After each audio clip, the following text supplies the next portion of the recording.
तो चलिए शुरू करते हैं। अब हम लोग analytical method of vector addition आज देखेंगे, है ना। तो हम लोग का हेडिंग है analytical method of vector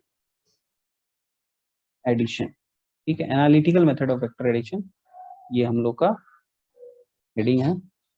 heading कुछ ज्यादा बढ़िया बन गया है। चलो स्ट्रेट लाइन,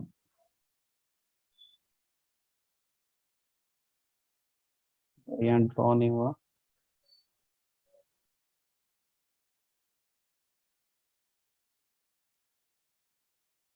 अब ठीक, इरेजर सेलेक्ट हो गया था। चलिए, तो analytical method of vector addition में हमारे पास मान लो दो वेक्टर दिए हुए, वेक्टर ए और ये है वेक्टर बी, और उनके बीच में एंगल है थीटा।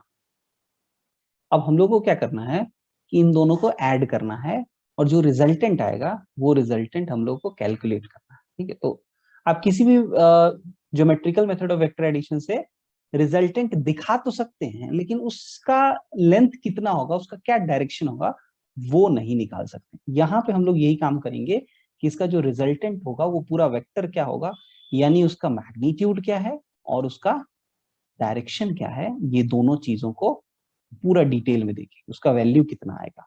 ठीक। अच्छा, यहाँ पे ध्यान ये रखना है आपको, बहुत बहुत बहुत इंपॉर्टेंट बात ये है कि theta is angle between vector A and vector B. ध्यान रखना है कि यहाँ पे जो थीटा हम ले रहे हैं, theta is angle between vector A and vector B, वो होना जरूरी है। अगर वो angle between vector A and vector B नहीं है तो फॉर्मूला में आपको angle between vector A and vector B ही पुट करना पड़ेगा। ठीक है, देखेंगे न्यू क्वेश्चंस बनाएंगे तो उस समय उसका रेलेवेंस हम लोग समझने की कोशिश करेंगे। अभी के लिए आगे बढ़ते हैं। तो हम लोग आर पहले शो कर लें और फिर उसको उसका लेंथ निकाल लें, उसका लेंथ कैलकुलेट कर लें। तो हम लोग पहले आर शो करेंगे। किस मेथड से शो करेंगे? सबसे आसान मेथड जो हम आपको बताए थे, कोई भी एक वेक्टर सिलेक्ट करो, उस वेक्टर के हेड पे दूसरे वेक्टर का टेल रखो। ठीक है, उस वेक्टर के हेड पे दूसरे वेक्टर का टेल रख दिया हमने। दो वेक्टर हमने ले लिए और एक वेक्टर के हेड पे दूसरे वेक्टर का टेल रख दिया। नीचे वाला वेक्टर ए है और ये वेक्टर बी है।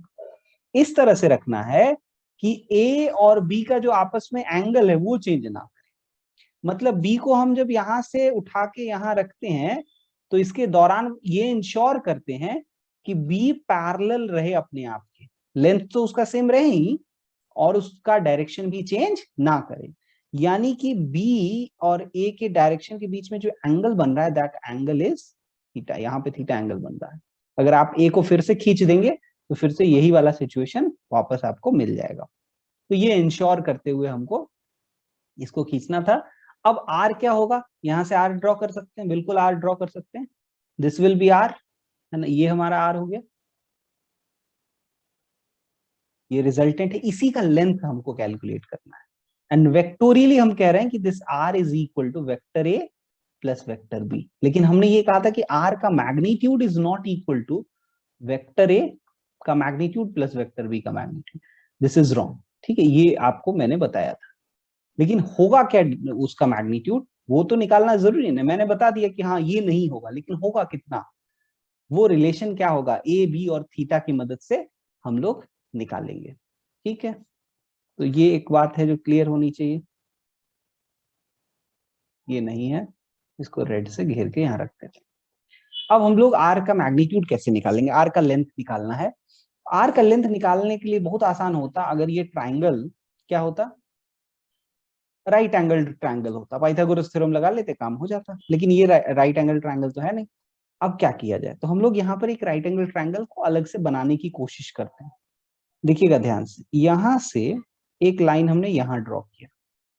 ठीक है, इस हेड से यहाँ पे एक लाइन हमने ड्रॉ कर लिया, और दूसरा लाइन हम लोग क्या करेंगे, देखिए दूसरा लाइन हम लोग ड्रॉ करेंगे यहां से यहाँ, इसको कनेक्ट कर दिया। तो ये जो है सेम ही कलर में आ गया।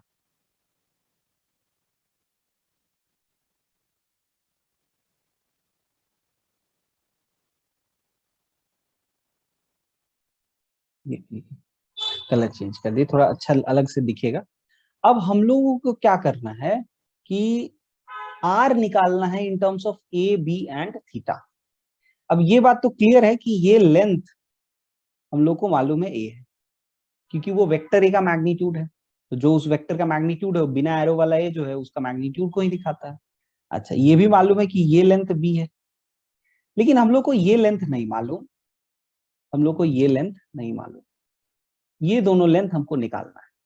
तो फॉर नाउ ये लेंथ हम x मान लेते हैं और ये लेंथ y मान लेते हैं, ये अज्यूम किया है हमने। और फिर क्या करते हैं, इस ट्रायंगल को जो आपको दिख रहा है बी एक्स और y, इसको अलग निकाल लेते हैं। यहां पे हम ड्रॉ कर रहे हैं फिर से क्या चीज, बी एक्स और y, और ये एंगल है थीटा। ठीक, अब हम लोग ट्रिगोनोमेट्री का यूज करके बी एक्स और y निकालें।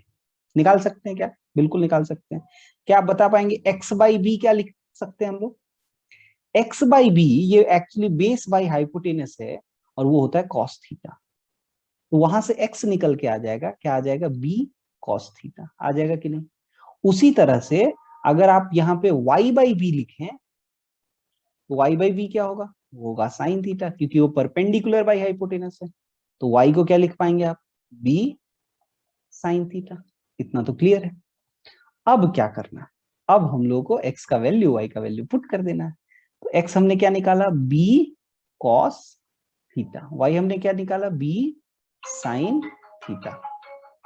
अब आप ध्यान से सोचें, अब हम लोगों को एक बहुत ही इंटरेस्टिंग चीज इसमें पता है, ठीक है, और उसको हम लोग यूज कर सकते हैं। देखिएगा, यहां से यहां तक का पूरा लेंथ पता चल गया क्या? बिल्कुल पता चल गया। क्या है, a plus B cos theta, और ये y भी पता है, b साइन थीटा।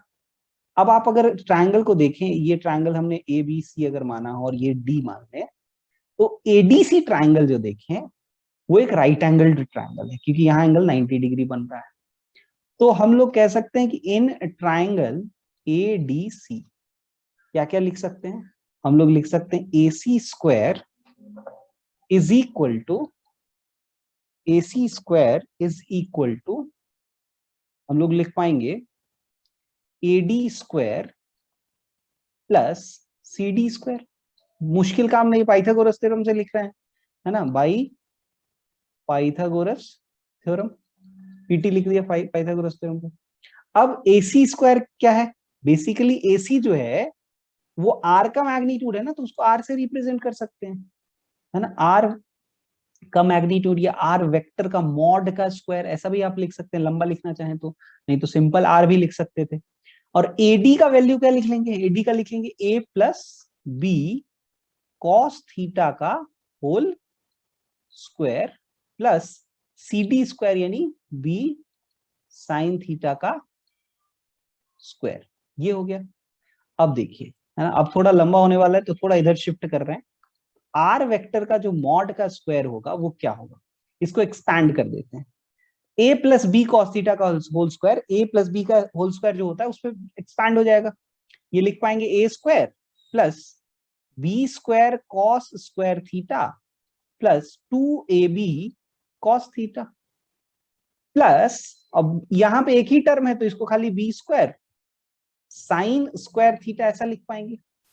और इसके बाद का काम आसान है। अब देखिए, आर के मैग्नीट्यूड का होल स्क्वायर इक्वल टू, देखिएगा कैसे आसान है काम, ए स्क्वायर को तो ए स्क्वायर रख लिया, यहां पे एक टर्म दिख रहा है और यहां एक टर्म दिख रहा है, दोनों में बी स्क्वायर कॉमन है, तो हम लोग दोनों में से बी स्क्वायर कॉमन ले लेते हैं, अंदर में बच जाता है cos square theta plus sign square theta plus 2ab cos theta. ठीक, तो आर के मैग्नीट्यूड का स्क्वायर को क्या लिख सकते हैं, आर के मॉड का square equals to A square. अगर आप ध्यान से सोचे तो ये जो चीज है cos square theta plus sign square theta वो क्या है, 1 है, पढ़े है ना ये आइडेंटिटी ट्रिग्नोमेट्री में। तो A square plus B square plus 2ab cos theta ये आ जाता है, ये आर के मैग्नीट्यूड का स्क्वायर है। अब दोनों तरफ रूट कर देंगे तो ये आर का मैग्नीट्यूड दे देगा, तो आर का मैग्नीट्यूड क्या हो जाएगा, square root of A square plus B square plus 2ab cos theta. है ना, और इसको बढ़िया से घेर देते हैं। ठीक है, शेप ले लेते हैं एक बढ़िया शेप। ये देखिए, ये बॉक्स के अंदर बढ़िया से घेर के रख दिए। तो ये हो गया हमारा आर का मैग्नीट्यूड का वैल्यू। ठीक है, क्या इसी आर के मैग्नीट्यूड को दूसरे तरीके से लिख सकते हैं? ए प्लस बी का मैग्नीट्यूड, आर की जगह पे, आर वेक्टर की जगह पे vector A plus vector B तो लिख ही सकते हैं।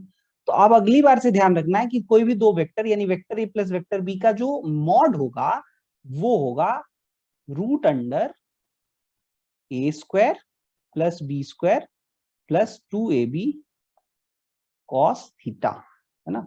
और बस इसके बाद इसको भी बढ़िया बॉक्स में रख दिया जाए। ये हो गया हमारा वैल्यू ए प्लस बी के मॉड का वैल्यू। ये क्लियर हो गया। इससे हमने क्या निकाल लिया? इस वेक्टर का मैग्नीट्यूड निकल गया, आर निकल गया। लेकिन अभी भी इस आर का यहाँ पे जो एंगल बन रहा है वो एंगल नहीं पता, क्योंकि एंगल जब आपको पता रहेगा तो आपको आर का मैग्नीट्यूड और डायरेक्शन दोनों पता चल जाएगा। शुरू में ही हमने बात की थी कि आर वेक्टर को जानना यानी उसके मैग्नीट्यूड को भी जानना और उसके डायरेक्शन को भी जानना। तो अब हमारा काम है कि हम उसके डायरेक्शन को जाने। तो डायरेक्शन कैसे आप बताइएगा? आप बोल दीजिएगा कि देखो भाई वो वेक्टर ए के साथ अल्फा एंगल बना रहा है, काम हो जाएगा, बिल्कुल हो जाएगा। तो हम लोग वही काम करने जा रहे हैं, लिखने जा रहे हैं angle made by vector R with vector A. Vector A का वेक्टर आर जो है वेक्टर ए के साथ कितना एंगल बना रहा है उसको हम लोग मान लो अल्फा कह रहे हैं। तो tan अल्फा निकाल सकते हैं क्या? tan अल्फा बिल्कुल निकाल सकते हैं। इस ट्रायंगल में देखिए tan अल्फा बहुत आसान है। tan alpha is CD by, यहां पर लिख रहे हैं tan alpha equals to CD by AD, है कि नहीं? परपेंडिकुलर इस पूरे ट्रायंगल ACD को देखा जाए तो CD उसका परपेंडिकुलर है और AD उसका बेस है, तो परपेंडिकुलर बाई बेस, यही तो tan अल्फा होता है। तो निकल गया हमारा tan अल्फा, और tan अल्फा का वैल्यू हो गया CD बाई AD। और CD का वैल्यू जानते हैं ना कितना? B sin theta. और AD का वैल्यू जानते हैं ना A plus B cos theta. तो यहाँ पे वो लिख देते हैं tan alpha equals to CD by AD। और CD को क्या लिख सकते हैं? याद करिए, ध्यान रखना है, B sin थीटा। और AD क्या है? A plus B cos theta. और ये किसका वैल्यू है? tan अल्फा का वैल्यू है। ये हो गया हमारा बॉक्स के अंदर एक और चीज बंद, बहुत ही इंपॉर्टेंट है। अगर आपको vector angle made by vector R with vector ही निकालना हो तो tan अल्फा आप यहां से निकाल सकते हैं। अच्छा, एंगल निकला क्या इससे? tan अल्फा निकल गया ना। तो एंगल निकालने का तरीका होता है, अल्फा को लिख लेते हैं tan inverse of B sin theta by A plus B cos theta. ठीक। अच्छा, कोई कहे कि नहीं नहीं सर हमको क्या करना है, हमको वेक्टर ए के साथ नहीं, वेक्टर बी के साथ वो कितना एंगल बना रहा है उसके टर्म्स में आंसर करना है ना, उसका मन ही है वही करने का। तो क्या करेगा?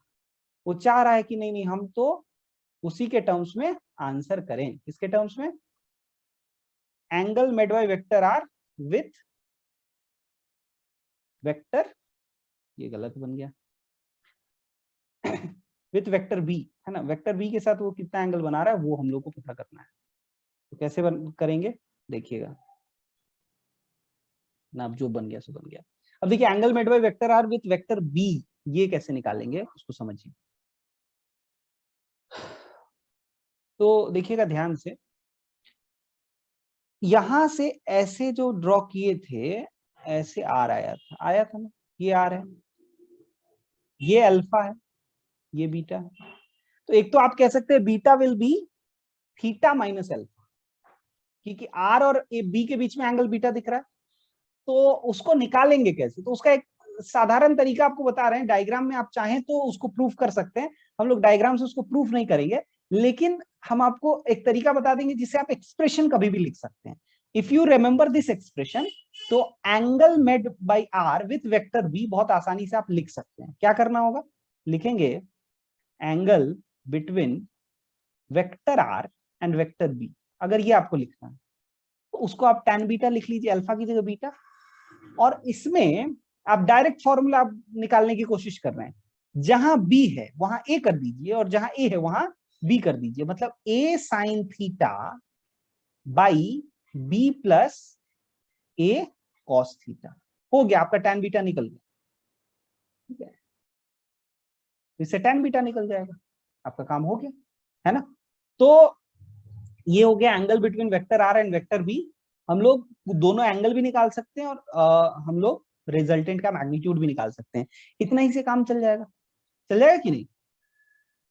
इससे हमको वेक्टर का मैग्नीट्यूड और डायरेक्शन सब पता हो गया। आई होप इतना समझ में आ गया होगा सबको। Yes sir. तो अब हम लोग शुरू करते हैं, कुछ कुछ क्वेश्चंस बना के देखते हैं कि किस तरह से हम लोग एडिशन ऑफ वेक्टर्स पे क्वेश्चंस बना सकते हैं। ठीक है, मान लीजिए आपके पास बहुत बेसिक क्वेश्चन से स्टार्ट करते हैं। एक वेक्टर ये है जिसका मैग्नीट्यूड 10 है और एक दूसरा वेक्टर है जिसका मैग्नीट्यूड 20 है और इन दोनों के बीच में एंगल 60 डिग्री है। और आपसे पूछा गया कि find magnitude of vector A plus vector B. ठीक है, वेक्टर ए और वेक्टर बी के बीच का मैग्नीट्यूड बताइए, है ना। ये मॉड का साइन यहाँ पे लगा देते हैं। वेक्टर ए और वेक्टर बी का जो सम होगा उसका मैग्नीट्यूड बताइए और उसके अलावा उसका डायरेक्शन बताइए। ठीक है, डायरेक्शन बताने का मतलब क्या हुआ कि किसी एक वेक्टर के साथ आप एंगल बता दीजिए कि हाँ भाई यहाँ पर इतने एंगल पे वो वेक्टर होगा। ठीक है, जल्दी से इसको अटेम्प्ट करिए। मेरा आर का मैग्नीट्यूड रूट रूट अंडर 700 आ रहा। अच्छा ठीक है, देख लेते हैं। चलिए, तो हम लोग रिजल्टेंट का मैग्नीट्यूड पहले देख लेते हैं। रिजल्टेंट का मैग्नीट्यूड आर जो होगा वो हो जाएगा, आर का मैग्नीट्यूड लिखेंगे, है ना, वेक्टर नहीं लिखेंगे कभी भी। तो आर का मैग्नीट्यूड हो जाएगा ए का मैग्नीट्यूड का स्क्वायर यानी 10 का स्क्वायर प्लस बी का मैग्नीट्यूड का स्क्वायर यानी 20 का square plus 2 into A into B into cos theta, cos of angle between the two vectors. तो कॉस 60 हो जाएगा, कॉस 60 1/2 होता है तो 2 से 2 कैंसिल हो गया और ये क्या आ गया, बहुत सुंदर सा आंसर आ जाएगा 100 प्लस 400 प्लस 300, प्लस 300, है ना। तो ये हो गया रूट अंडर 800। अच्छा 300 200 होगा, 200 होगा ना, सॉरी 200 होगा। तो ये रूट अंडर 700 आ जाएगा, रूट अंडर 700, जिसको आप लिख सकते हैं 10√7, है ना। ये आर का मैग्नीट्यूड आ गया। और अगर tan अल्फा आपको निकालना हो तो tan अल्फा क्या करेंगे। सर हाँ सर हम अंडर रूट बी, 700 तक लाके बस छोड़ दिए। हाँ ठीक है, B sine theta by A plus B cos theta. अब बी क्या है 20, साइन थीटा क्या होगा साइन 60 यानी √3/2 डिवाइडेड बाई ए यानी 10 और बी यानी 20 और 20 इंटू 1/2, 20 इंटू 1/2 ये कट जाएगा, 20 से 20 भी कट गया, √3/2 आ गया।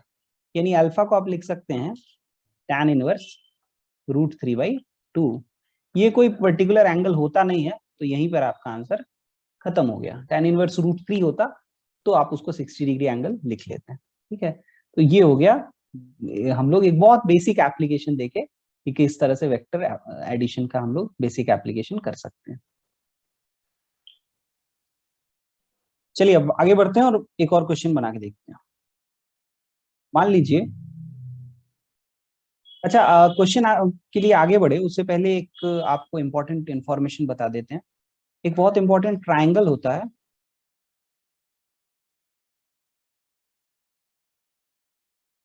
अच्छा ये ट्राइंगल राइट एंगल ट्राइंगल बनेगा नहीं, कोई बात नहीं, ठीक है।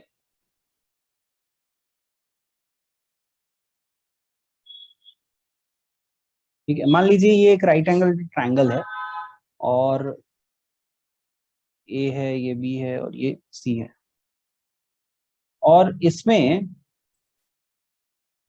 आपका साइड लेंथ मालूम है। मान लीजिए ये 3 है, ये 4 है और ये 5 है। ये इंपॉर्टेंट साइड लेंथ वाला राइट एंगल ट्राइंगल होता है। तो ये चीज आपको पता होना चाहिए। कई बार फिजिक्स के क्वेश्चंस में ये वाला काम आपसे पूछा जाएगा 3 4 5 वाला और उससे रिलेटेड एंगल का रेशियो आपको निकालना होगा। तो क्या है वो देख लीजिए। ये एंगल जो होता है 4 के ऑपोजिट वाला जो एंगल होता है वो होता है 53 डिग्री और 3 के ऑपोजिट वाला जो एंगल होता है वो 37 डिग्री। ये आपको बस ध्यान रखना है। आपको मालूम भी है कि लार्जर साइड के अपोजिट एंगल लार्जर होता है और स्मॉलर साइड के अपोजिट एंगल स्मॉलर होता है। तो इस ट्रिक से आप याद रख सकते हैं 37, 53 लोगों को याद रहता है। जनरली कंफ्यूजन ये होता है कि कौन से एंगल को 37 लेंगे, कौन सा एंगल 53 लेंगे, और 3, 4, 5 तो याद रहेगा ही। तो अगर आपको ये ट्रायंगल याद है तो आपको यहाँ पे बहुत सारे ट्रिग्नोमेट्रिक रेशियोज याद है। क्या याद है? तो tan 37 डिग्री, tan 53 डिग्री, है ना। मैं लिस्ट बना रहा हूं, आप सोचते जाइए क्या आप इसके वैल्यूज बता सकते हैं। sin 37 degree, cos 37 degree, cos 53 degree और sin 53 डिग्री। ये वैल्यूज इंपॉर्टेंट है, इसको आपको ध्यान रखना है ना। तो ये सारे वैल्यूज याद नहीं करने, रटना नहीं है। शुरू शुरू में बस ट्रायंगल बनाइएगा और तुरंत आपको दिख जाएगा। जैसे tan 37, तो 37 के लिए आपको दिख रहा है ये बेस है और ये परपेंडिकुलर है, तो 3/4। और tan 53 हो जाएगा तो ये परपेंडिकुलर हो जाएगा और ये बेस हो जाएगा, तो आप इसको 4/3 लिख लीजिएगा। उसी तरह से अगर sin 37 की बात करें तो 37 के लिए, sin 37 के लिए ये है परपेंडिकुलर 3 और बाई 5। cos 37 के लिए 4 है बेस, तो 4/5। cos 53 डिग्री के लिए क्या है, 53 जो है वो बेस है, 53 डिग्री के लिए बेस जो है वो 3 है, तो 3/5 हो जाएगा। और sin 53 के लिए जो होगा वो 4 होगा परपेंडिकुलर, तो 4/5 हो जाएगा। तो ये लिस्ट है। तो ये वैल्यूज आपको बस ध्यान रखना है, कैसे आ रहा है वो बस ध्यान रखना है ना, और कुछ आपको ध्यान रखने की जरूरत नहीं है, रटने की जरूरत नहीं। धीरे धीरे वैल्यूज खुद से याद होता चला जाएगा। चलिए शुरू करते हैं। The displacement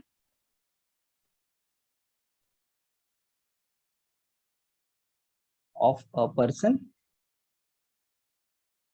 is given by,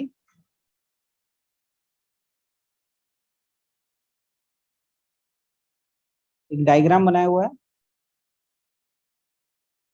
ये एंगल दिया हुआ आपको 53 डिग्री, ये 2 मीटर है और ये 10 मीटर है। Find net displacement. आपको टोटल डिस्प्लेसमेंट क्या होगा वो बताना है, तो जल्दी से कोशिश करिए एक बार इसको बताने की।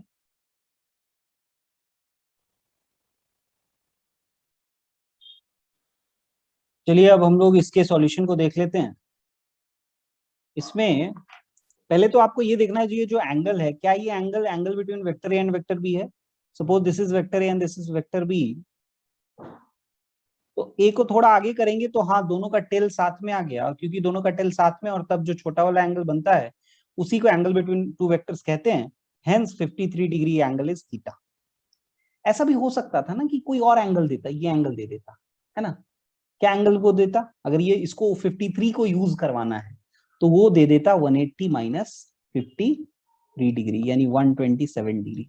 आप पहचान भी नहीं पाते, आप सोच भी नहीं पाते, अच्छा 127 तो जानते ही नहीं है। एक्चुअली में 127 जो है वो 53 का सप्लीमेंट्री एंगल है, और ये अगर 127 दे दिया बड़ा वाला एंगल, तो आपको थीटा की जगह क्या रखना है,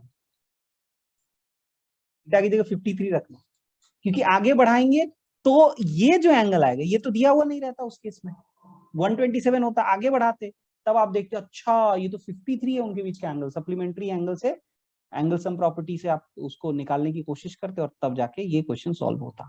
और तो आपको ये भी ध्यान रखना है कि 53 का सप्लीमेंट्री क्या है, क्योंकि क्वेश्चन में वो दे देगा और आप सोचते रह जाइए अरे 127 का तो सर कुछ पता ही नहीं है कभी। तो ये चीज का आपको ध्यान रखना है कि we have to put the value of angle between two vectors, दोनों वेक्टर्स के बीच का एंगल पुट करना है, उसी से आंसर निकलेगा। तो चलिए शुरू करते हैं। ए प्लस बी का मैग्नीट्यूड लिखते हैं, ए प्लस बी का mod equal to root over. जब तक फॉर्मूला बहुत अच्छे से याद नहीं है तब तक जब भी आप क्वेश्चन लगा रहे हो, जब क्वेश्चन सॉल्व कर रहे हो, तो उस समय जरूर फॉर्मूला लिखें, स्टार्टिंग में जरूर लिखना चाहिए, तब उसे क्या होता है हर बार फॉर्मूला लिखने से याद हो जाता है। A square plus B square plus 2ab cos theta. A कितना है, ए को हमने 2 माना है तो 2 का स्क्वायर, प्लस बी हमने क्या 10 दिया हुआ ना, हाँ 10 दिया हुआ है, तो 10 का square plus 2 into 2 into 10 into, अब प्रॉब्लम आता है कॉस थीटा, कॉस 53 हमने पहले से लिख के रखा है 3/5, 5 है ना, 5 से ये कट जाएगा 2 टाइम्स, तो ये क्या बच जाएगा रूट अंडर 2 का स्क्वायर यानी 4, 10 का स्क्वायर यानी 100 प्लस 2 2 जा 4, 4 2 जा 8, 8 3 जा 24, ये आ जाएगा root under 128 which is equal to root under 2 into 64। 64 का रूट करके 8 निकाल सकते हैं, तो 8 रूट 2 निकल गया। तो ये हो गया मैग्नीट्यूड, बहुत सुंदर सा मैग्नीट्यूड आ गया। तो इसका मतलब है कि अगर आपसे पूछा जाए कि अगर वो आदमी अपने होम से चलता है और 2 मीटर चला किसी एक डायरेक्शन में, उसके बाद वो 53 डिग्री एंगल अपने आप को रोटेट करता है और फिर वो 10 मीटर और चलता है और वो जहां पे अभी मान लो वो है डेस्टिनेशन उसका, तो क्वेश्चन ये पूछा जाए what is it his effective distance from the home या straight line distance from home, तो ये है और उसका लेंथ कितना है 8 रूट 2 है। अब आप देख सकते हैं 8 रूट 2 इज लेस देन 12, जहां 12 क्या है 2 मीटर और 10 मीटर का सम 12 है, जिससे छोटा होगा 8 रूट 2 है ना। उस पर हम लोग डिस्कशन करेंगे थोड़ी देर में।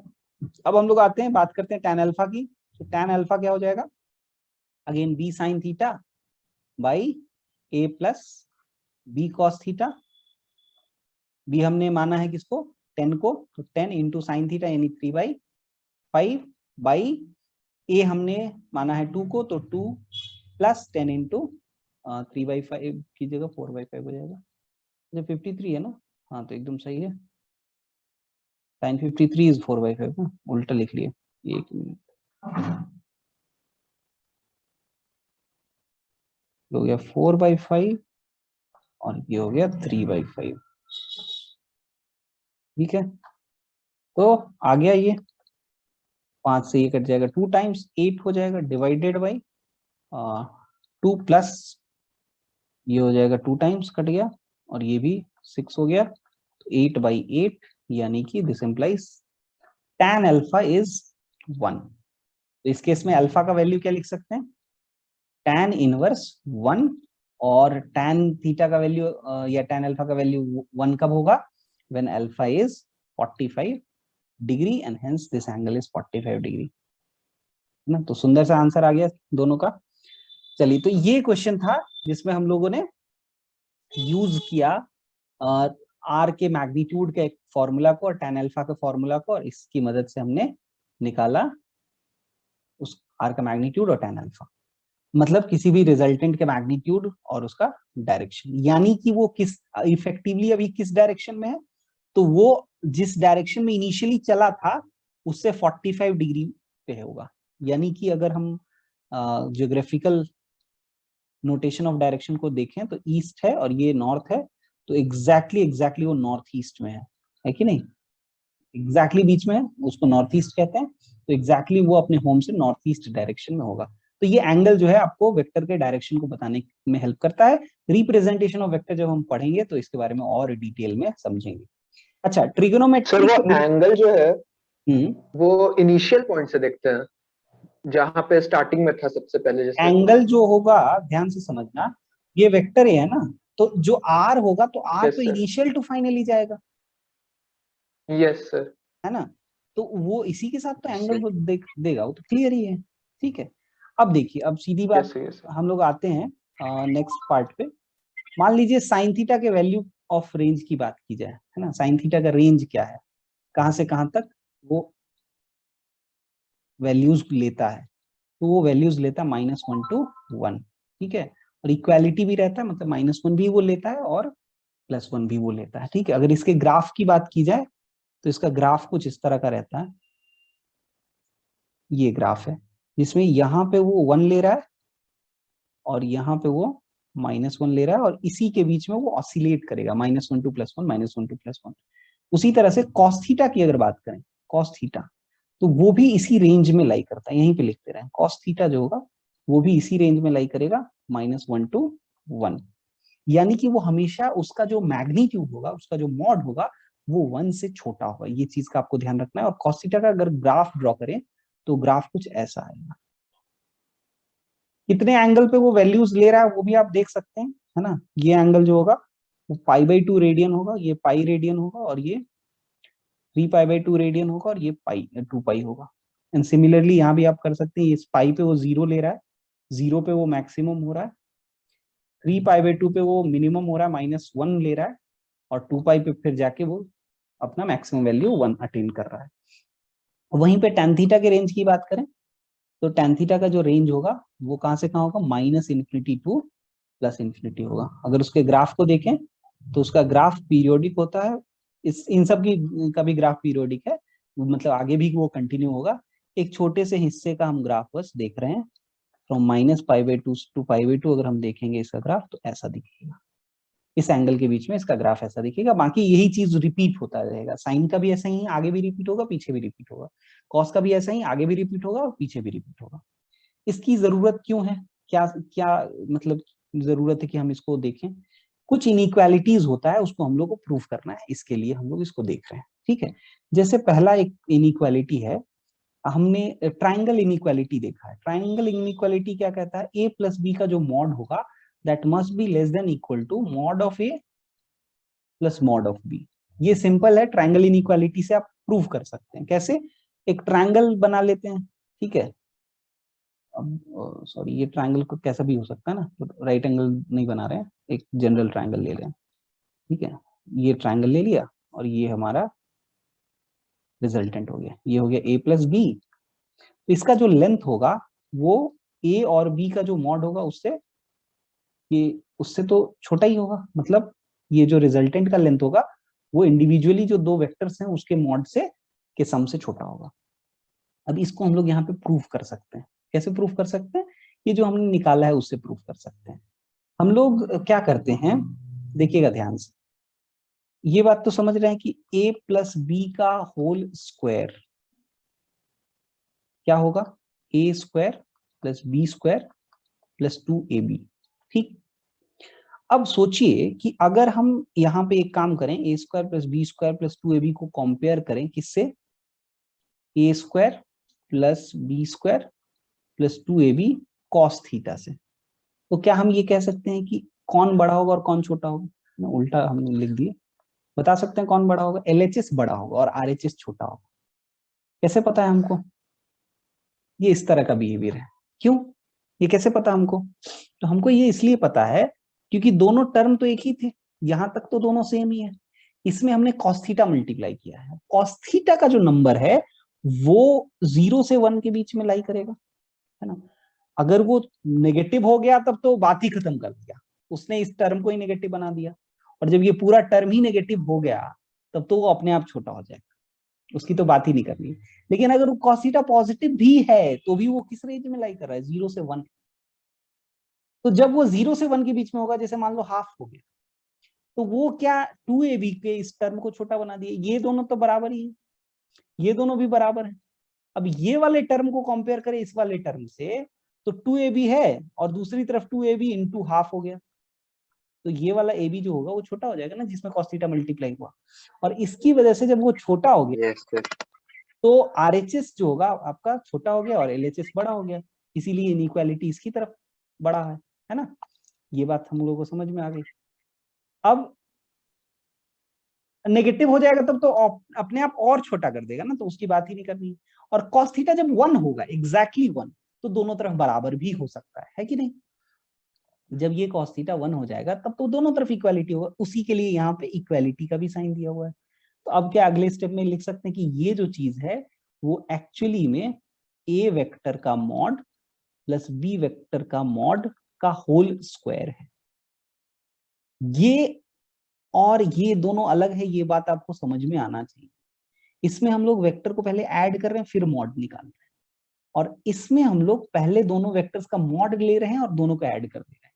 उदाहरण के लिए जो अभी हमने क्वेश्चन देखा उसमें ये 2 था, ये 8 था, तो अगर आपसे पूछा जाए कि बताओ mod a plus mod b कितना है, तो इसका आंसर, सॉरी 2 था और 10 था ना, तो 2 और 10 अगर था तो mod a plus mod b अगर आपसे पूछा जाए तो 2 प्लस 10 है यानी 12। ठीक, और अगर आपसे पूछा जाए कि vector a plus vector b का मॉड बताओ, तो वो जो आपने फॉर्मूला से निकाला वो है, और वो कितना आया था 8√2। ठीक, तो ये दोनों के निकालने के प्रोसेस में पहले डिफरेंस पता होना चाहिए, तब हम लोग देख पाएंगे कि दोनों के कंपैरिजन में कौन बड़ा और कौन छोटा होगा। तो यहाँ पे ये जो आपको दिख रहा है ये दोनों वेक्टर के मॉड का सम है और फिर उसका स्क्वायर है। मॉड निकाले फिर सम किए फिर स्क्वायर किए, और इधर जो आपको दिख रहा है वो क्या दिख रहा है, वहां पे आपको दिख रहा है mod of vector A plus vector B, मतलब पहले दोनों वेक्टर को ऐड किए, फिर मॉड निकाले और फिर उसका स्क्वायर किए। ठीक, तो कौन बड़ा होता है, जब दोनों के मॉड का सम का स्क्वायर किया जाए तो वो बड़ा आता है। यानी कि फिर फाइनली जब रूट कर देंगे तो आ जाएगा कि mod vector A plus mod vector B is greater than equal to mod of vector A plus vector B. ये इनइक्वालिटी हमने प्रूव कर लिया। क्लियर है? चलिए अब आगे बढ़ते हैं और कुछ स्पेशल केसेस को देखते हैं, उससे ट्रायंगल इनइक्वालिटी आप और बढ़िया क्लियर हो जाएगा। ठीक है, स्पेशल केसेस में हम लोग क्या देखेंगे, स्पेशल केसेस। स्पेशल केसेस पहले हम एंगल को लेकर बताते हैं। पहला, मान लीजिए जब दोनों के बीच में एंगल 0 डिग्री हो, यानी दोनों वेक्टर्स के बीच का एंगल क्या हो, 0, यानी वेक्टर ए जिधर है उधर ही वेक्टर बी भी। तो जब दोनों वेक्टर्स सेम डायरेक्शन में होंगे तो क्लियर है उनके बीच में एंगल 0 होगा। तब उस केस में आप vector A plus vector B का जो मॉड होगा वो आप क्या लिख पाएंगे, लिख पाएंगे root under A square plus B square plus 2ab cos 0। Cos 0 का वैल्यू सबको पता है, कॉस 0 डिग्री इज 1, तो ये हो जाएगा root under A square plus B square plus 2ab, यानी कि ये a प्लस बी के बराबर हो जाएगा, और a प्लस बी का मॉड हम लिख सकते हैं क्योंकि ये बेसिकली हो जाएगा root under a plus B का होल स्क्वायर, और a प्लस बी के होल स्क्वायर का रूट करेंगे तो a प्लस बी का मॉड आ जाएगा। तो ये अपना मैक्सिमम वैल्यू, इस समय रिजल्टेंट जो है वो अपना मैक्सिमम वैल्यू पहुंच गया, क्योंकि रिजल्ट अब देखिए क्या है यहाँ पर, अगर इसको आप ध्यान से देखिए, ये a क्या है, ये वेक्टर a का मॉड ही तो है, और ये b क्या है, वेक्टर बी का मॉड ही तो है, बिना एरो वाला ए, मतलब ए वेक्टर का मॉड, बिना एरो वाला बी यानी बी वेक्टर का मॉड। तो आप सोचिए हमने इनइक्वालिटी में क्या लिखा था कि vector A plus vector B का जो मॉड होगा वो हमेशा लेस देन या मैक्सिमम इक्वल टू क्या हो सकता है, mod A plus mod B. क्या यही चीज के बराबर हुआ क्या, हाँ, यानी कि this is R maximum. R का जो है मॉड अब की बार जब थीटा 0 होता है तो आर अपना मैक्सिमम वैल्यू अटेन कर लेता है। ठीक, अब आर मिनिमम कब अटेन करेगा वो देखते हैं। तो सेकंड में आ जाते हैं, जब आर अपना मिनिमम वैल्यू अटेन करता है, कब अटेन करेगा, जब थीटा 180 डिग्री हो, इस समय आर अपना मिनिमम वैल्यू अटेन करता है। क्यों अटेन करता है, देखिएगा, जब पहले थीटा 180 का मतलब क्या है, वेक्टर ए इधर है और वेक्टर बी जो होगा वो मान लीजिए इसके अपोजिट डायरेक्शन में, बी ऐसे चला गया। बी छोटा भी हो सकता है और बड़ा भी हो सकता है, बी का मॉड ए से छोटा भी हो सकता है, मतलब ऐसा सिचुएशन भी हो सकता है कि ए इधर हो और बी जो हो वो उल्टा हो लेकिन छोटा हो। दोनों ही सिचुएशंस इसमें पॉसिबल है, वो दोनों सिचुएशन उसमें भी पॉसिबल था लेकिन इसमें जो है उसका सिग्निफिकेंस। अब देखिएगा, ध्यान से देखिएगा, थीटा अगर 180 डिग्री होगा तो आर का वैल्यू कैसे निकालेंगे, आर का वैल्यू तो होगा ही क्या, mod A vector A plus vector B root under A square plus B square plus 2ab cos 180 degree. और कुछ लोगों को कॉस 180 डिग्री नहीं याद होगा, कॉस 180 डिग्री होता है -1। तो उस केस में हम लोग लिख पाएंगे root under A square plus B square -2ab। Cos 180 -1 हुआ तो -2ab हो गया, और फिर इसको लिख पाएंगे root under a minus B का होल स्क्वायर।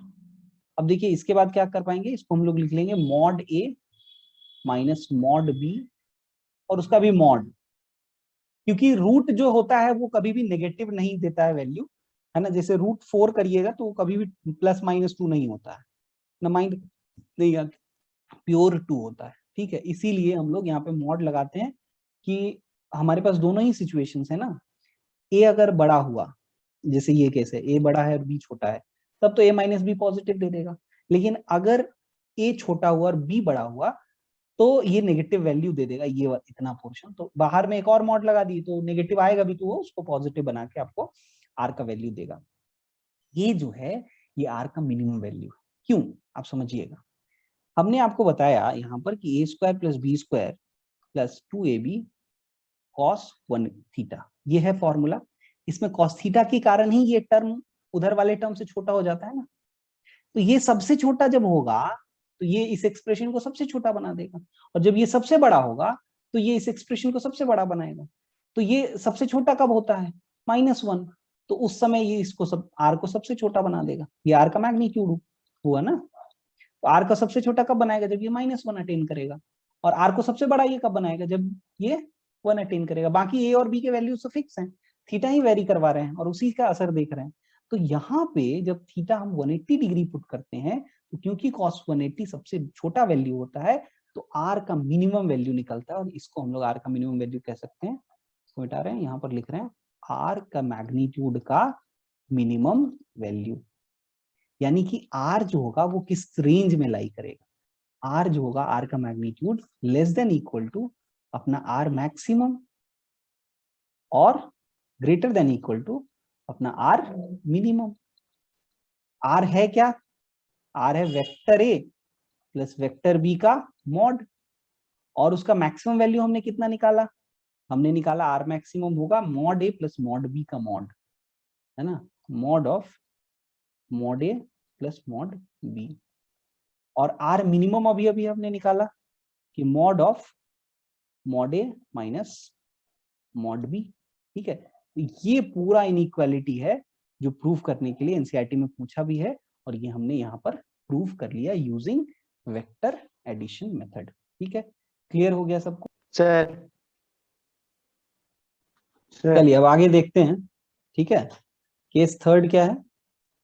थर्ड केस क्या है? थीटा इक्वल्स टू 90 डिग्री, है ना, यानी वेक्टर ए और वेक्टर बी आपस में एक दूसरे के क्या हो? परपेंडिकुलर हो। तब ऑब्वियसली रिजल्टेंट ऐसा आ जाएगा, और ऐसा अगर रिजल्टेंट आएगा तो आपको तो अलग से उसको सॉल्व करने की भी जरूरत नहीं है। अब तो आप सीधा पाइथागोरस लगा सकते हैं ना, जो पहले हम लोग पाइथागोरस लगाने के लिए ट्रायंगल को बनाए थे कि हम लोग राइट एंगल ट्रायंगल जैसा एक बनाएं और उसके बाद हम लोग उसका आंसर करें। तो इसमें तो लगाने की भी जरूरत नहीं है। आर का मैग्नीट्यूड आप डायरेक्टली लिख पाइएगा। आर का मैग्नीट्यूड का स्क्वायर जो होगा वो ए के मैग्नीट्यूड का स्क्वायर प्लस बी के मैग्नीट्यूड का स्क्वायर हो जाएगा, यानी आर का मैग्नीट्यूड जो होगा वो रूट ओवर ए के मॉड का स्क्वायर प्लस बी के मॉड का स्क्वायर हो गया, है ना। ये आ गया यहाँ से, लेकिन आप फॉर्मूला भी लगाते तो सेम ही आपका रिजल्ट आता। आर का जो रिजल्टेंट का वैल्यू था वो था mod A plus mod B, और वो आ रहा था क्या? Mod A plus mod B का वैल्यू ना, भावनाओं में बह गए, मॉड को बना गए ब्रैकेट। तो वो क्या आ रहा था? Root under A square plus B square plus 2ab cos 90। Cos 90 मान लो मैं 0 होता है, तो इसका मतलब ये हो जाएगा root under A square plus B square. और वही चीज है, ए की जगह मॉड ए लिख लीजिए, बी की जगह मॉड बी लिख लीजिए, आपका काम हो गया, है ना। अब कुछ और स्पेशल केस देखते हैं। ठीक है, कुछ और स्पेशल केस देखते हैं जल्दी से। क्या स्पेशल केस है? उसमें आपको ए थीटा के वैल्यूज से रिलेटेड स्पेशल केस है ना, मैक्सिमम मिनिमम देख के। देखिएगा, इसमें एक चीज आपसे इस पे बेस्ड जो अभी हमने स्पेशल केस देखा उससे रिलेटेड एक क्वेश्चन पूछा जा सकता है। वो ये है कि मान लीजिए कि कोई एक वेक्टर है जिसका मैग्नीट्यूड 2 मीटर है, और कोई एक वेक्टर है जिसका दूसरा वेक्टर है उसका मैग्नीट्यूड मान लो 12 मीटर है। अब क्वेश्चन ये पूछा गया है ना, 2 अच्छा नहीं लग रहा, थोड़ा सा और बढ़िया नंबर ले लेते हैं। एक काम करते हैं, हम लोग इसको 6 मीटर, इसको 8 मीटर ले लेते हैं, ऐसा कुछ। तो अगर आपसे पूछा जाए कि बताओ कि कौन से रिजल्टेंट्स इसके पॉसिबल है, तो इसका जो भी रिजल्टेंट होगा उसका मैक्सिमम वैल्यू कितना होगा? तो आर का मैक्सिमम वैल्यू जो होगा सिंपली इन दोनों को ऐड करने से आता है, और वो कितना आएगा? 14 मीटर, या जो भी यूनिट रहेगा। अगर मान लो फोर्स है तो न्यूटन हो सकता है।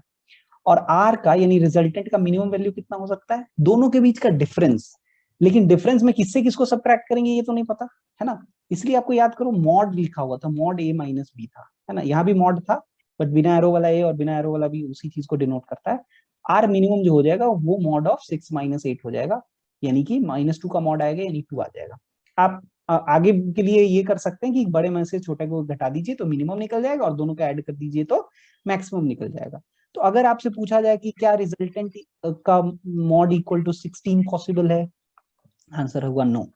क्या रिजल्टेंट का मॉड इक्वल टू 1 पॉसिबल है? आंसर होगा नो।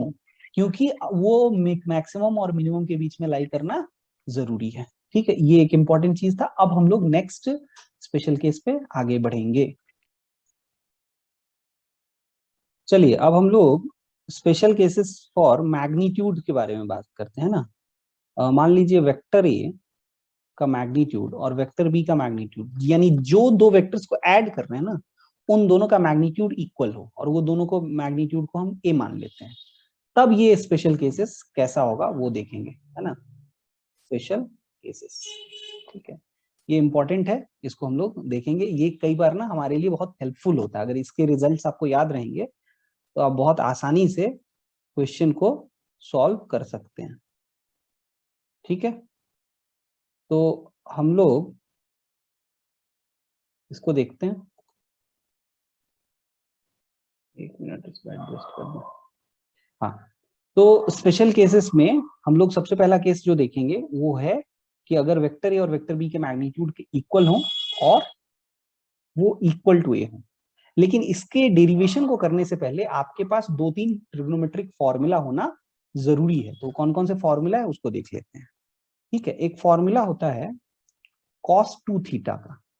ठीक है, ये होता है 2 cos स्क्वायर थीटा माइनस 1, और यही होता है 1 माइनस 2 साइन स्क्वायर थीटा। ठीक है, ये दो फॉर्मूला हो गया जो आपको ध्यान रखना है। उसके अलावा एक फॉर्मूला है साइन 2 थीटा का। वो क्या होता है 2 साइन थीटा कॉस थीटा। जब आप ट्रिग्नोमेट्री पढ़ेंगे या जो बेसिक ट्रिग्नोमेट्रिक लेक्चर है उसमें ये चीज आप देख पाएंगे, और जो मैथ्स के स्टूडेंट है वो डिटेल में इसका डेरिवेशन करेंगे। इसका मतलब ये है कि आपको अगर डबल ऑफ द एंगल पता है तो उससे उसका हाफ एंगल के बारे में रिलेशन निकाला जा सकता है।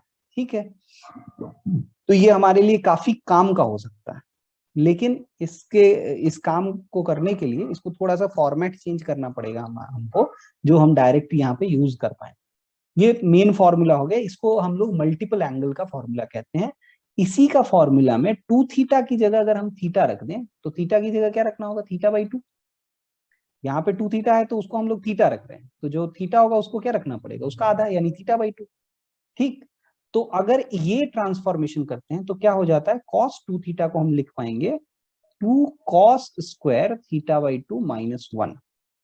और इसी को हम लोग थोड़ा सा इधर उधर करें, यानी राइट हैंड साइड वाला जो माइनस 1 है उसको अगर लेफ्ट हैंड साइड में ले आए तो आपको दिख जाएगा 1 प्लस cos 2 थीटा को आप लिख पाएंगे 2 cos स्क्वायर थीटा बाई 2। ठीक, उसी तरह से ये वाला फॉर्मूला को देखें, ये जो सेकंड है cos 2 थीटा का, ये वाला, तो cos 2 थीटा का जो दूसरा फॉर्मूला है वो यहां लिख रहा है cos 2 theta equal to 1 minus 2 sine square theta. यानी कि हम लोग cos 2 साइन स्क्वायर थीटा को LHS में ले आते हैं ना, नेगेटिव को हम लोग पॉजिटिव बना रहे हैं, तो ये हो जाएगा 2 sine square theta equals to 1 minus cos 2 theta. और फिर इसको हम लोग क्या लिख पाएंगे, यानी कि हम इसको इस फॉर्मेट में लिख दें 1 minus cos 2 theta equal to 2 sine square theta. ये एक फॉर्मूला हो गया। तो जो हमारे काम का फॉर्मूला हो सकता है उसको हम अलग से बॉक्स में लिख दे रहे हैं, है ना। आ कहां से रहा है वो तो हम लोगों ने देख ही लिया, लेकिन उसके अलावा इसको बॉक्स में लिख दे रहे हैं ताकि हम लोग को ध्यान भी रहे। ठीक है, इसके बाद हम लोग एक और फॉर्मूला को देखेंगे साइन थीटा का रिलेट करके, है ना, साइन थीटा को रिलेट करके देखेंगे। एक मिनट, है ना।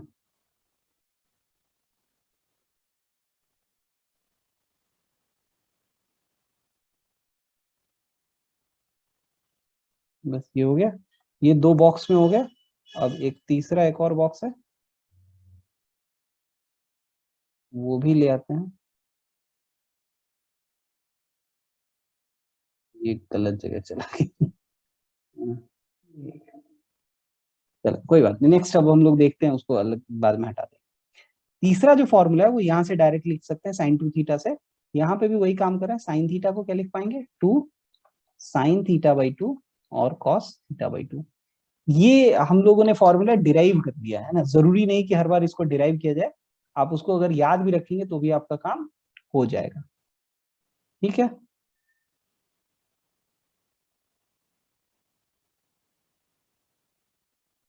ये हो गया फॉर्मूला। ऊपर वाला जो है उसको कट कर दे रहे हैं और एक और शेप लेके इसको भी घेर दे रहे हैं, ताकि आपको ये फॉर्मूला ध्यान रहे कि इन तीनों का हम लोग यूज करने वाले हैं।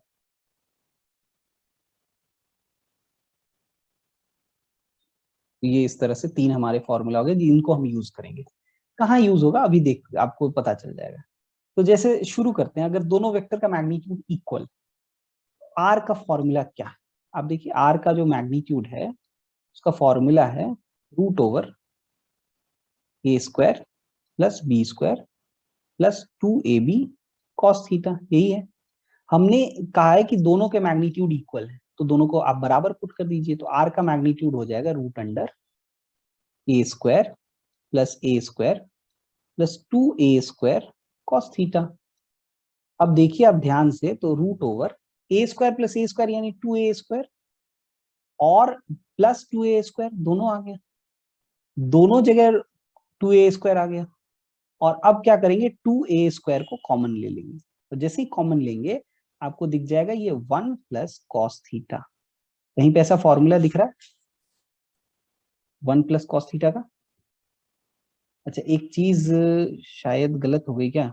हाँ देखिएगा, एक चीज इस फॉर्मूला को लिखते वक्त गलत हो गया है, उसमें ध्यान दीजिएगा। यहाँ पे हमने कहा था कि 2 थीटा को थीटा में भी कन्वर्ट करेंगे, तो यहाँ पे cos 2 थीटा कंटिन्यू रह गया, तो ये cos थीटा होगा। ठीक है, तभी यहाँ पे थीटा बाई 2 है।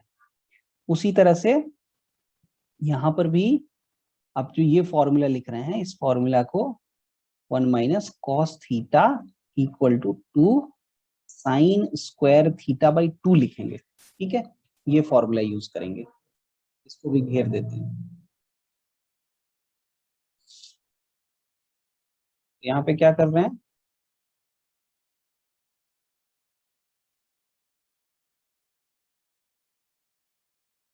ड्रॉ कर ले रहे हैं।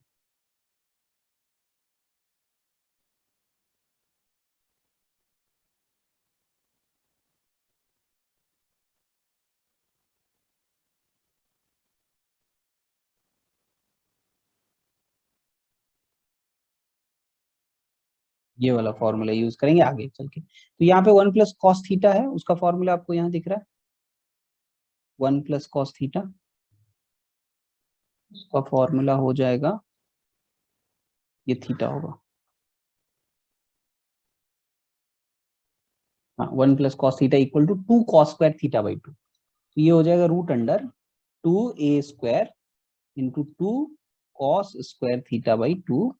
और फिर जब आप मल्टीप्लाई करेंगे तो 4 का रूट आ जाएगा 2, a स्क्वायर का रूट आ जाएगा a, और कॉस स्क्वायर थीटा बाई 2 का रूट आ जाएगा कॉस थीटा बाई 2। ये हो गया आर का मॉड, है ना। तो 2a कॉस थीटा बाई 2। अब ये बहुत आसान हो गया, जैसे एग्जाम्पल अभी हम लोग लेंगे, लेकिन उससे पहले tan अल्फा निकाल लेते हैं। tan अल्फा भी बहुत सिंपल सा आ जाता है। ठीक है, देखते हैं, ध्यान से देखिएगा। tan अल्फा क्या है, tan अल्फा था b sign theta by a plus b cos theta.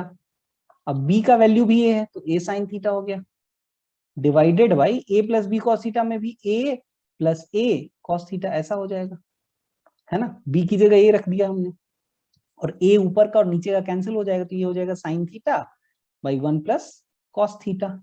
तो साइन थीटा का क्या फॉर्मूला रखा जाए, साइन थीटा का फॉर्मूला देख सकते हैं आप 2 sign theta by 2 cos theta by 2, और 1 प्लस कॉस थीटा का क्या फॉर्मूला रखा जाए 2 कॉस स्क्वायर थीटा बाई 2, तो वो पुट कर देते हैं 2 sign theta by 2 cos theta by 2 divided by 1 plus cos theta यानी 2 कॉस स्क्वायर थीटा बाई 2, 2 से 2 कैंसिल, कॉस थीटा बाई 2 से एक कॉस थीटा बाई 2 कैंसिल हो गया, तो आ गया tan थीटा बाई 2।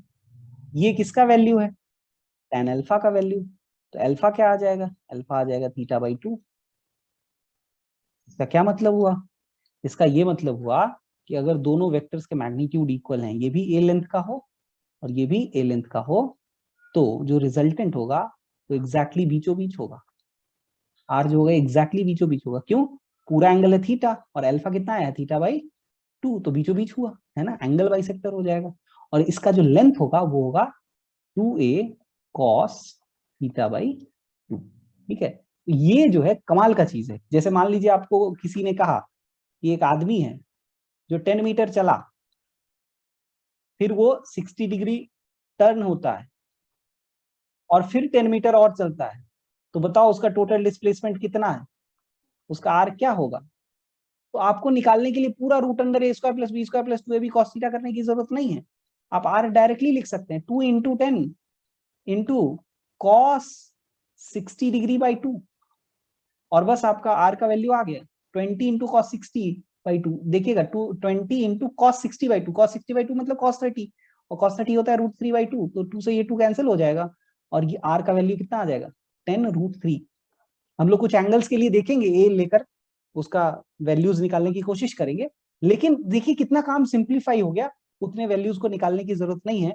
और ये एंगल आप डायरेक्टली कह पाएंगे कि this angle must be 30 degree, क्योंकि अल्फा जो होगा वो थीटा बाई 2 होगा। ठीक है, आई होप समझ में आ गया होगा। तो देखिए इतना जो हम लोग सीखे हैं ना, उसका बस जिस्ट ये है कि अगर आपके पास एक वेक्टर हो, ठीक है, बस यही जिस्ट है, यही है कि अगर आपके पास दो वेक्टर हो और उस दो वेक्टर का मैग्नीट्यूड इक्वल हो, उनके बीच में एंगल थीटा हो, तो उसका रिजल्टेंट है 2a cos थीटा बाई 2, और वो जो रिजल्टेंट होगा वो दोनों वेक्टर के एग्जैक्टली बीच में होगा। अच्छा ये सोचिए कि अगर दोनों का मैग्नीट्यूड इक्वल नहीं होता है तो वेक्टर कैसे रहता होगा? सोचिए, ये अगर मान लीजिए वेक्टर ए है जो बड़ा मैग्नीट्यूड का और वेक्टर भी बहुत छोटा मैग्नीट्यूड का है, तो रिजल्टेंट किधर होगा? देखिएगा ये वेक्टर बी था, आप अगर ध्यान से देखिएगा तो ये एंगल बहुत छोटा आएगा, यानी अल्फा छोटा होगा। अगर ए लार्ज है तो अल्फा छोटा होगा।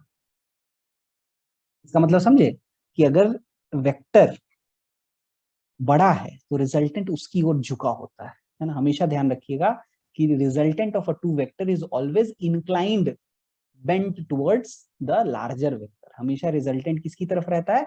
बड़े वेक्टर के बड़े वेक्टर मतलब वो वेक्टर जिसका मैग्नीट्यूड ज्यादा है उसकी ओर झुका हुआ रहेगा।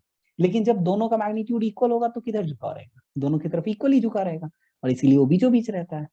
ठीक है, ये एक इम्पॉर्टेंट बस ऑब्जर्वेशन था जो कि ध्यान रखने से फायदा होता है कई बार, तो इसलिए मैंने आपको बता दिया। अब हम लोग बात करते हैं इस स्पेशल केस के लिए भी अंदर स्पेशल केस है। मान लीजिए कि आपके पास दो वेक्टर है, वेक्टर ए और वेक्टर बी, लेकिन दोनों का मैग्नीट्यूड ए ही ले रहे हैं और उनके बीच में एंगल 60 डिग्री है, तो उसका रिजल्टेंट क्या होगा? अगर ये आप याद रखते हैं, बीचों बीच तो होगा ही, और अगर रिजल्टेंट होगा कितना ये याद रखते हैं तो काफी काम आसान हो जाता है। तो क्या रिजल्टेंट होगा? 2 into A cos 30 degree, cos 60 by 2 होगा तो कॉस 30 हो जाएगा, और कॉस 30 होता है √3/2, तो 2a इंटू √3/2, 2 से ये 2 कैंसिल हो जाएगा और ये a√3 आएगा। ठीक, उसी तरह से ये 60 डिग्री का हो गया। तो अब आपको ध्यान रखना है कि if we have two vectors of magnitude a और उनके बीच में एंगल 60 डिग्री है, तो उसका रिजल्टेंट क्या ड्रॉ करेंगे? सीधा a√3, कुछ सोचना ही नहीं है। अगर वहीं पे दो वेक्टर हैं, दोनों के मैग्नीट्यूड इक्वल हो, उनके बीच में एंगल 90 डिग्री है, उसका रिजल्टेंट बीचों बीच होगा, और रिजल्टेंट कितना होगा? आर जो होगा वो a√2 हो जाएगा। निकाल के देखिए, 2 इंटू ए इंटू कॉस 45 हो जाएगा, 90/2, और कॉस 45 1/√2 होता है ना। कैसे आया देख लीजिए एक स्टेप में, 2 into A into cos 45 degree, 45 आप 1/√2 पुट करिएगा तो √2a आ जाएगा।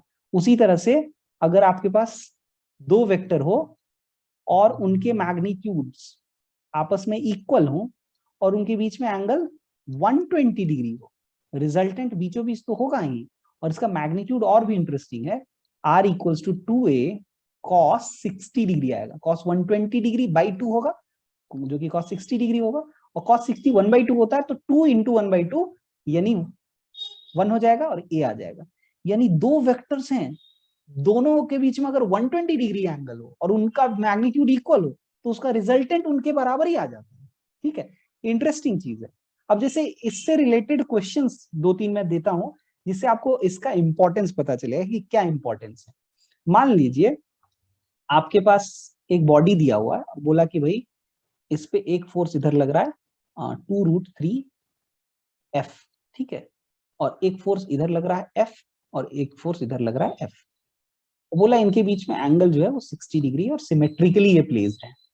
Find net force, find net force. ठीक, तो ये काम आपका आसान होगा अगर ये सारी चीजें जो अभी मैंने बताई वो आपको धीरे धीरे याद हो जाएगा। स्टार्टिंग में पहली बार में नहीं याद होगा, लेकिन जैसे जैसे आप प्रैक्टिस करते जाइएगा अगर आपको याद हो जाए तो आप कहिएगा कि भाई एफ एफ 60 डिग्री √3F इसका रिजल्टेंट हो गया सीधा, और √3F 2√3F इधर लग रहा है, √3F इधर लग रहा है, तो नेट रिजल्टेंट इधर होगा।